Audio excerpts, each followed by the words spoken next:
Hey everyone, welcome back to Level Up the Career Playbook. Today's guest is Ravin Jesuthasan. He's one of the world's most recognized experts on the future of work and workforce transformation. He's Mercer's Senior Partner, leading their global work, skills, and transformation practice. And he's advised over 1,000 organizations across 60 countries on how to redesign work for the age of AI. Ravin is the author of Work Without Jobs and the Skills-Powered Organization, and his ideas have been featured everywhere from the World Economic Forum to MIT's Sloan Management Review. He's not just predicting the future, he's helping the biggest companies on the planet build it. In the next 30 minutes, we're going to learn exactly the number one question leaders should ask before starting any AI transformation and why some of them get it wrong, how to decide when to use full-time employees, gig workers, or AI, and the exact framework to make that call, a simple way of turning fear of becoming obsolete into a competitive advantage for your workforce, how to design human plus AI workflows that protect ethics and judgment while increasing output, and the 2 to 3 metrics that actually matter when tracking AI's impact, not just the vanity ones. So if you want clear, actionable steps for how to make AI work for you, not replace you, this episode is the one to pay attention to. Let's get into it. Ravin, thank you so much for joining. I'm a random person that reached out to you on LinkedIn. I appreciate you. How are you doing today? Very well, Brian. It's great to be here with you. Amazing. Amazing. So I found you because, of course, I used AI and I said, ChatGPT, I want to find the top 5 voices across all of LinkedIn and across my network of the best voices in AI. And you are number 1 on that list. And that's how we were talking, by using AI to do that. And so I think the topic is appropriate. And before we get started, in your own words and not in AI's words, who is Ravin? Yeah. So firstly, I'm honored that I was even in the top 5, let alone at the top. So, and I have a bit of a portfolio career. So as you mentioned, I lead Mercer's transformation consulting business globally, and everything we do around work and skills. Mercer's one of the largest consulting firms in the world. But I also wear a couple of other hats. I teach the Future of Work in AI course at Caltech. I standing up a new program at the Kellogg Business School at Northwestern. I sit on a couple of committees at the World Economic Forum, where I've been involved with them for the last 10 years, helping to shape some of their thinking and various policies. I've had the privilege of advising a number of governments on what AI means for their citizenry and their education sectors. And my great blessing is that I get to pick my clients, and I've had the privilege of working with some of the largest companies in the world, going through some of their moments that matter and helping to shape that journey. That's incredible. So you're obviously busy. I was actually talking to my dad 2 days ago, and I'm like, I wonder if we're actually having those conversations with governments and making sure that we're putting some real thought behind it. And to know that you and others are doing that, that actually makes me feel a lot better. And I'm going to call my dad right after this and say, guess who I talked to today? Guess what he said? So moving right into it, the work backward mindset. So you've written that AI won't deliver productivity without first redesigning work, not just layering tech on old processes. So what is the first question leaders should ask today when you're starting that AI transformation, if you haven't started already? Yeah. The thing that I've found, Brian, and this has been an area of research for my co-authors and I, for the last, more than a decade now. So as you mentioned, I've written 6 books on the future of work. And back in 2018, when my co-author John Boudreau and I published our 3rd book together, Reinventing Jobs, with the Harvard Business Review, we looked at 135 organizations, 135 case studies profiled in that book. And this was well before Gen AI or agentic AI. It was in the era of machine learning and deep learning. And we consistently saw that the companies who led with the work, that work backwards mindset, consistently outperformed and got to much higher order levels of outcome and performance than the ones who led with the tech. So the ones who sort of went tech forwards. And we're seeing this hymn play out again with Gen AI. When I was in Davos this year, we had conversations with groups of CEOs and CHROs and COOs on, look, 2 years on from ChatGPT, what sort of return have you gotten? And with the exception of maybe some interesting use cases and so many organizations deploying, you name your large language model of choice, past, right? So few had actually realized a return on those massive investments they'd made. And largely because they were basically democratizing access to technology, doing that old spray and pray approach that we know has never worked, but we're doing it again because that's how we do it, as opposed to the ones who said, you know what, I'm going to start with the work. I'm going to redesign the work to make the most of these technological capabilities with an acute understanding of three things. Where is certain work being substituted? Where is other work and human capability and ingenuity being augmented by these tools? And where does the presence of this technology actually transform the work, creating the opportunity for new human work and or demanding new human skills? So you do believe, I know sometimes I've been seeing that people are kind of waiting for other people to tell us what we should do with AI. And at the last part of that, you said that it's going to create new work for us. And so you truly do believe if we follow your steps, we actually will create new work? Technology going back over the last 150 years. I think what's different this time around, Brian, is the space of diffusion and the space of development. So AI is diffusing much, much faster than virtually any other technology in the past because it's hitting all of us on these devices that we're on, right? Gen AI reached us through our phones, our tablets, and our laptops, unlike many previous versions of technology, which didn't have the infrastructure for diffusion. And then the other has just been the massive pace of development that we've seen with AI over the last 3 to 4 years. So that's the one thing that gives me a little bit of pause, is whether we as a society can adjust to that speed of evolution of the technology. In the past, we've been able to, but it was at a fraction of the speed. Will we be able to adjust this time around? I think we will see dislocation from some sectors, some jobs to others, but I'm optimistic that we as a species will continue to reinvent ourselves and the work we do, at least for the foreseeable future. That's good to hear, because I'm scouring all the podcasts and it's either the doomer or the boomer thought. And so it sounds like you have the boomer thought there and the more positivity. So that's great. That's good to hear. You emphasize the fact that companies today have multiple work options. You can do the full-time roles. You can do the agile talent pools. You can use AI. You can use gig workers, partnerships, alliances. What should leaders do to map these sources and decide what is the best choice to use? Yeah, that's a really good question. One of the things that we've found, and let me maybe just share a framework with you that my co-author John Boudreau and I developed in our book, Work Without Jobs.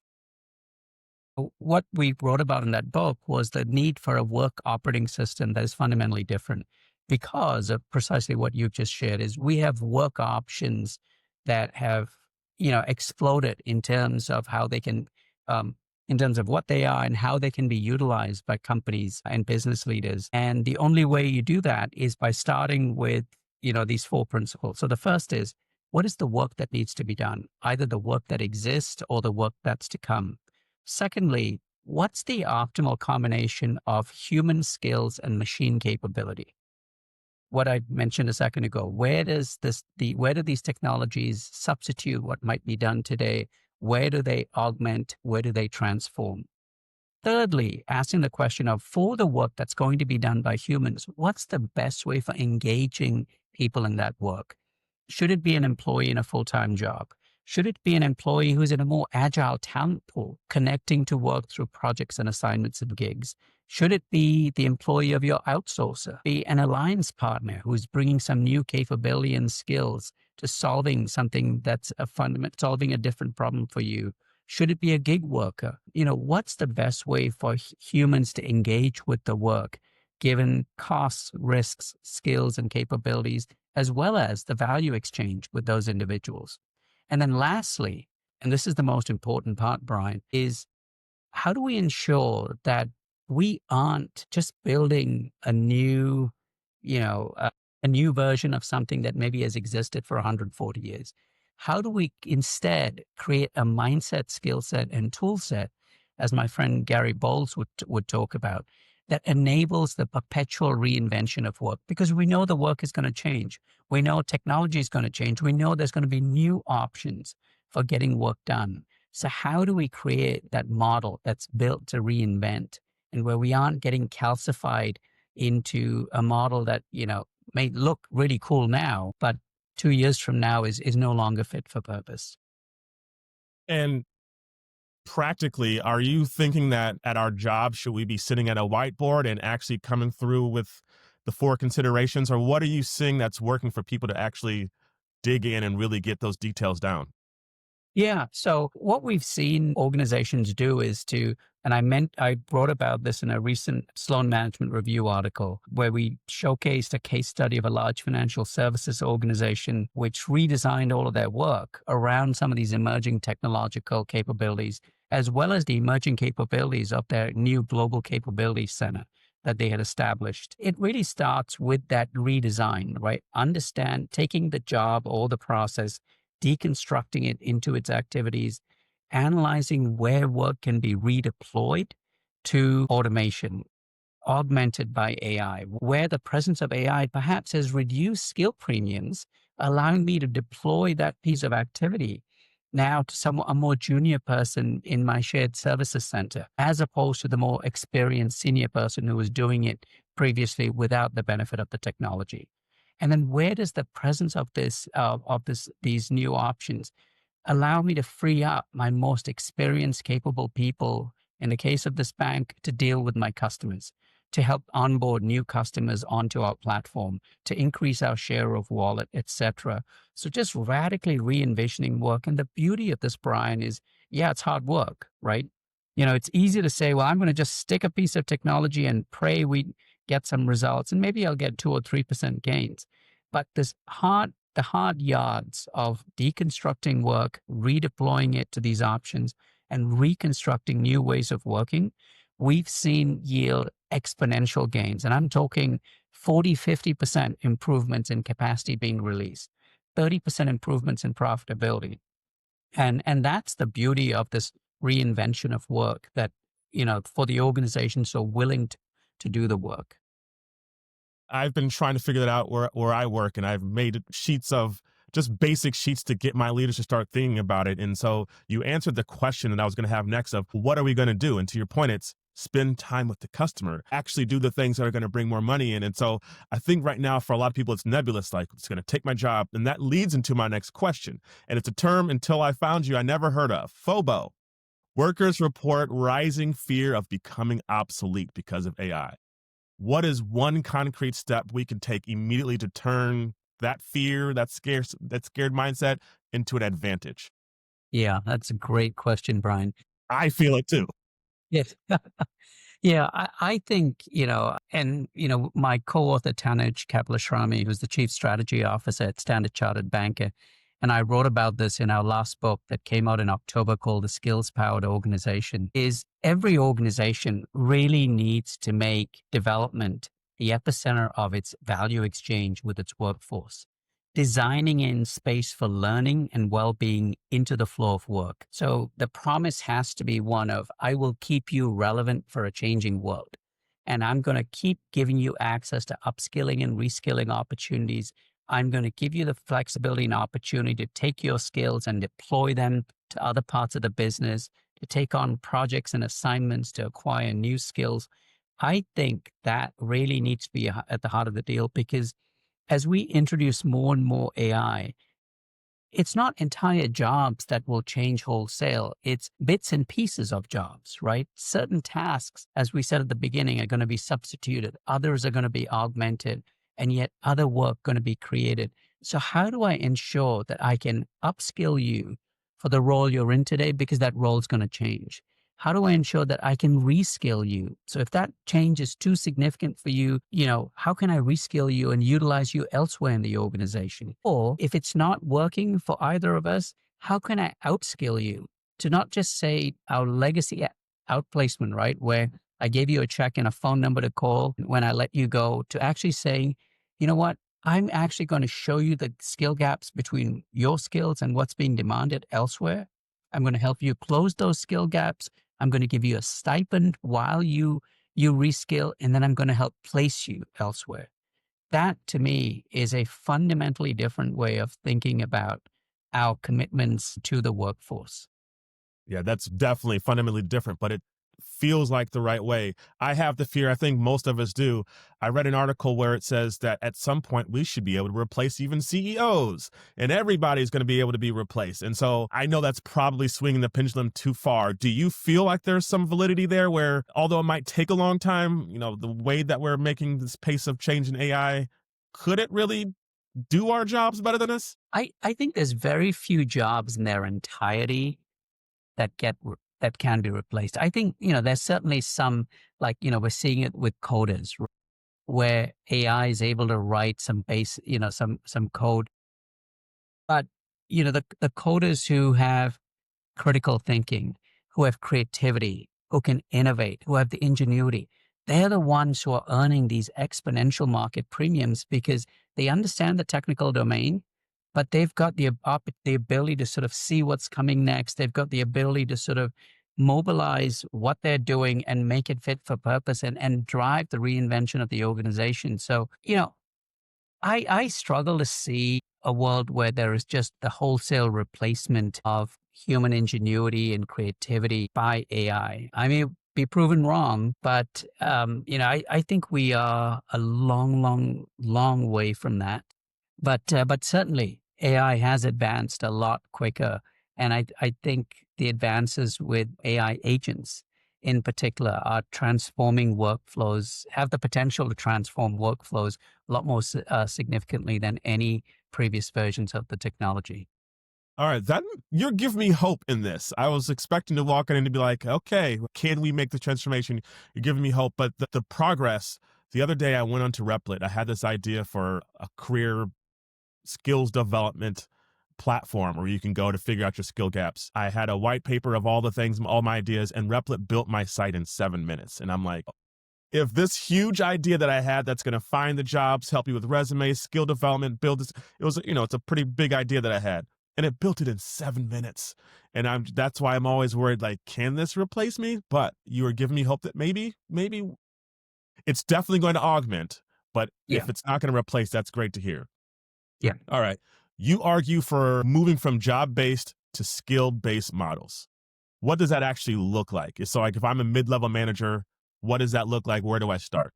Yeah. And so let me first start with why I think it's important, right? Because as we've talked about, AI doesn't replace entire jobs. It replaces and augments and transforms parts of jobs, right? Specific tasks. And unless you get below that headline of a job to all of the skills that underpin that work, both the technical skills and the human or transferable skills, you don't fully understand exactly what skills are being rendered obsolete because the technology is replacing it. What skills are changing in application because those skills are now machine augmented, and what new skills are being demanded because there's new work emerging. So the need for a much smaller set of building blocks is really important. So that's the first piece. What this looks like, Brian, is, and let me give you three models for work, right? So when I talk about skills versus and jobs, it's not to say that skills are completely replacing jobs, but rather that we need to get below that headline. But for some parts of work, work will still be done in jobs, particularly where there is a compliance or a control requirement.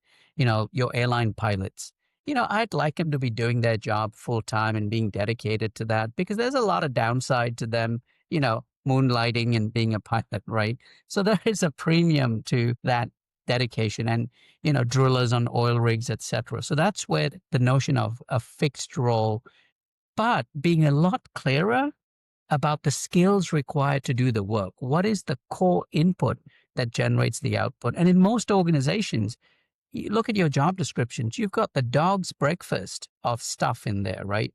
You've got key objectives. You've got the traits of the previous person who did it because she was so good at it. None of those traits may be relevant to how the work is done, but because she was good at it, we've put into the job description. So skills are important because they're the essential building blocks or the essential input for generating an output. But the work is still done in jobs. Increasingly, more and more companies are moving to what are called flexible roles, where you might be in a job, but we're going to introduce a marketplace that gives you the flexibility to allow someone to express their skills in a different domain or to go acquire new skills in another domain. And it starts to make the organization more agile as skills cut across traditional functional boundaries. And then the third model is what I think of as being agile and on steroids. And this is where everyone might be an employee. They're just not organized in jobs. They're not connecting to work through jobs. They're instead connecting to work through projects and assignments and gigs. And this is particularly important for companies where you need certain skill sets across the organization. I need data scientists, not just in IT, I need them across the company. I need program managers, not just in HR, I need them across the company. And so this flow model for work becomes essential to enable that agile deployment of skills to work. Now, the thing that's interesting for our hypothetical manager is all three models need to exist in any company. And understanding where those three models will most needed, how do we sort of architect three very different value propositions, makes it really interesting. But again, the ROI is very significant when you think of the productivity, the velocity of work, etc. I can imagine the productivity jumps there, but the work required to make sure we understand what everybody's skill set is and making sure that's shared so then we can do that. There's a lot of background work, but I see the effort to it. Back to Gen AI. So everybody's talking about Gen AI and how it's going to augment our work, but also we're talking about diminished oversight. So speaking back about leaders, how can our leaders design human and AI workflows that preserve our judgment as humans and the ethics and not lose control of it all? Yeah, that's a really good question. I think there needs to be real transparency into, it's been said many times before, right? We can't have the black box syndrome, right? Where technology makes decisions and there is no transparency as to rationale and how those decisions, because there've been countless hallucinations from Gen AI. But I also think this is a knife that cuts both ways, right? Because in the past, we have defaulted to leaders and his or her decision making. Oh, well, because she's the CEO, he's done this for 20 years. Surely he knows best. But I think that's where the human machine combinations and this constant challenging of decisions and ensuring that we're not defaulting either to the human or the machine without a clear understanding of how did we arrive at this decision. And I think there's a benefit to that, Brian, as opposed to, yes, we'll have a lot of oversight of the machine, but I think that we also need a lot more transparency into how we make decisions and our justification, because we all bring our own biases. We all have our limited data sets that are powering those decisions. And I think that's where each entity challenging the other for greater transparency and greater accountability is going to be really important. That makes sense. And it should make us sharper on both ends, to your point. So that's a good call. Let's talk about the metrics. Now we're getting drowned in AI and performance data.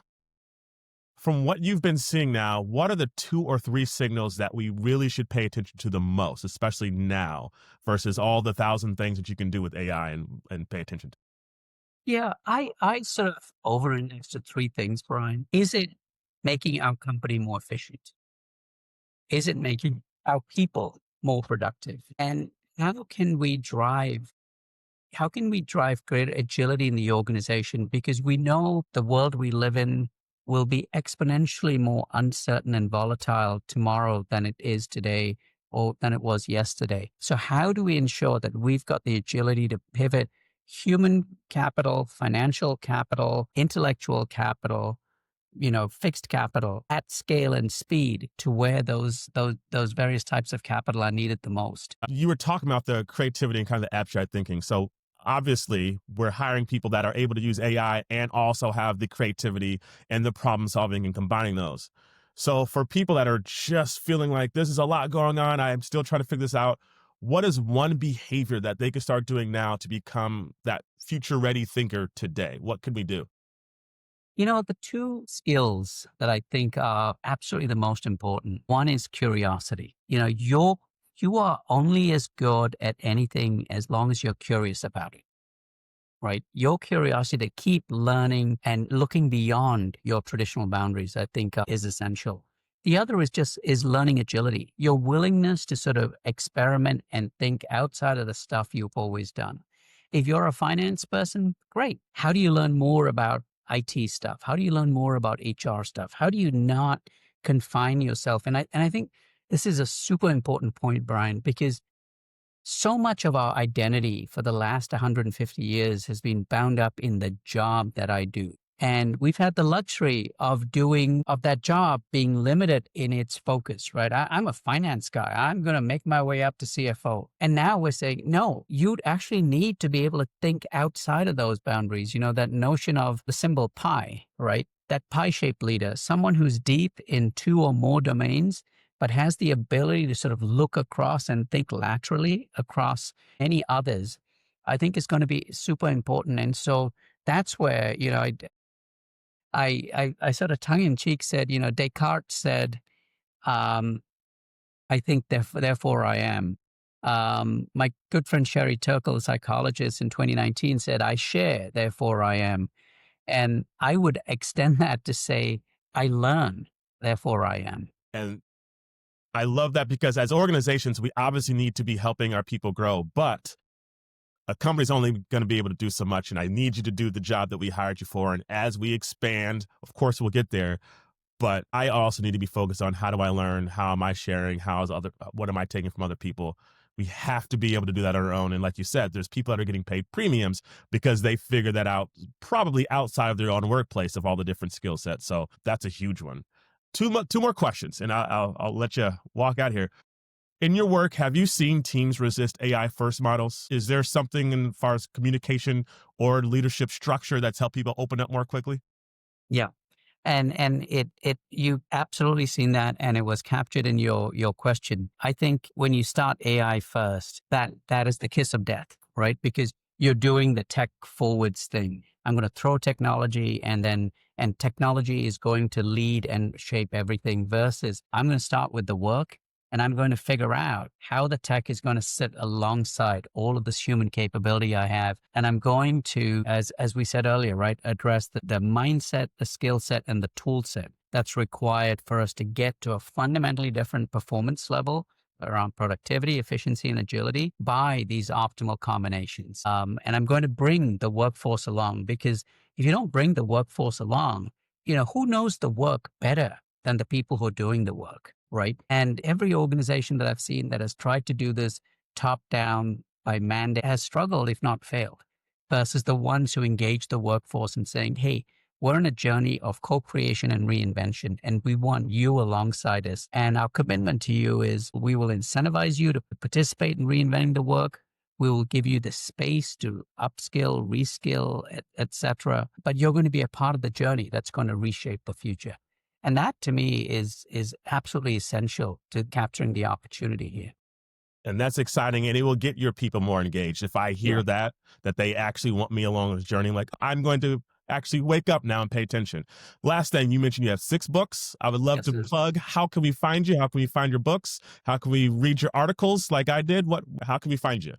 So a couple of places. I'm pretty active on LinkedIn, as you mentioned. So Ravin Jesuthasan. I have a website, ravinjesuthasan.com, where a lot of these resources are posted. And then certainly my employer, Mercer, where I lead the transformation business. Mercer has just this absolute wealth of resources, tools, frameworks, et cetera, that people can use. And that's at mercer.com. Amazing. I appreciate you. Ravin, you have been amazing in the 30 minutes. I thank you so much. That's a wrap on today's conversation. This has been the Level Up Playbook, the Career Playbook. I really appreciate everybody watching, listening, wherever you are. Once again, this is Ravin. We will see you later.